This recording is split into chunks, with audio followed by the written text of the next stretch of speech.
Ingin bertanya terkait misi nomor 7 dari Bapak Anies dan Caimin terkait memperkuat sistem pertahanan dan keamanan negara. Di sini saya ingin bertanya, bagaimana strategi Pak Anies dalam menghadapi permasalahan fenomena kebijakan internasional saat ini terkait refugees dari Myanmar, yaitu terutamanya suku Rohingya yang menempati di beberapa tempat dan juga yang akan masuk beberapa wilayah ini.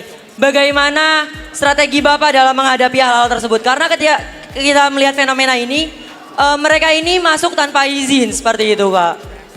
Dan kemudian bagaimana potensi dan juga peran Indonesia sendiri dalam menghadapi permasalahan tersebut? Terima kasih. Oh baik, nanti ada lagi, enggak? Ini selesai. Oh, tiga aja. Sudah? Sudah Ibu. Sudah. Baik, Mas Anies, maaf, apakah pertanyaan ini cukup penting untuk dijawab atau kita skip? Wah, gini. Penting. Tidak ada pertanyaan yang tidak penting. Baik, oke. Maaf Bapak, ini Monggo. tidak penting atau Bapak yang tidak bisa menjawab ya? Bukan begitu, karena kita diberi waktu Jadi sangat gini, sedikit sehingga mungkin bisa dikumpulkan menjadi dua sekaligus pertanyaannya, gitu. Bu Bebi, Ya. saya ingin menjawab pertanyaannya. Monggo, silakan. Dengan senang hati, monggo.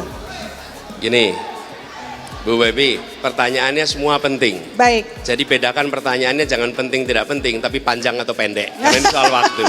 Oke. Nah, pertama soal alutsista. Kita berada di belakang jadwal di dalam penuntasan alutsista kita. Kita ketinggalan. Yang seharusnya sudah bisa tuntas di tahun 2025, kita masih berada di belakang dari jadwal itu. Kita terlambat beberapa tahun. Menurut hemat kami, itu bisa melakukan revisi dari sebagian rencana untuk alutsista kita. Menggunakan apa? Menggunakan teknologi-teknologi terbaru. Sebagai ilustrasi, ketika rencana alutsista kita disusun 10 tahun yang lalu, pada saat itu teknologinya masih teknologi 10 tahun yang lalu. Hari ini kita sudah mengalami perubahan teknologi yang luar biasa. Kita harus melakukan revisi, menggunakan teknologi baru dan merevisi apa yang sudah kita rencanakan. Saya berilustrasi, bila dulu kita berencana membeli 100 mesin fax. Pada saat itu yang namanya beli mesin fax itu benar, itu adalah kebutuhan. Itu direncanakan, dikerjakan selama 10 tahun. Ketika sudah tahun ke-8, tahun ke-7, tidak relevan lagi kita beli mesin fax. Ya. Apa mau tetap dilaksanakan? Tidak. Maka menurut saya hari ini kita harus melakukan penyesuaian atas teknologi-teknologi sehingga kebutuhan alutsista kita akan bisa terpenuhi. Begitu yang pertama. Yang kedua, terkait dengan peran Indonesia di dunia internasional. Kami berpandangan bahwa Indonesia harus aktif. Indonesia di dalam kancah internasional tidak transaksional, di mana kita melihat negara-negara lain semata-mata sebagai mitra dagang, mitra ekonomi. Kalau tidak ada kegiatan perdagangan maka tidak ada hubungan. Tidak, kita adalah seperti kita di sini.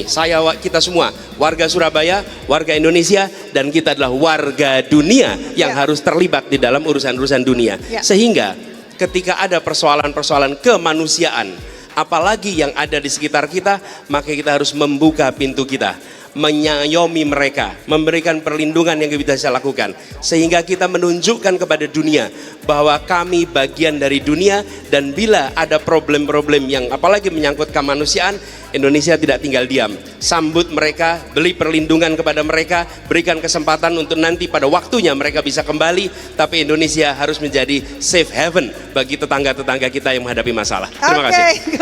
Ya, dari jawaban ini kelihatan sekali bahwa Mas Anies ini orang yang sangat menghormati, ya, attitude beliau sangat menghormati apapun, ya.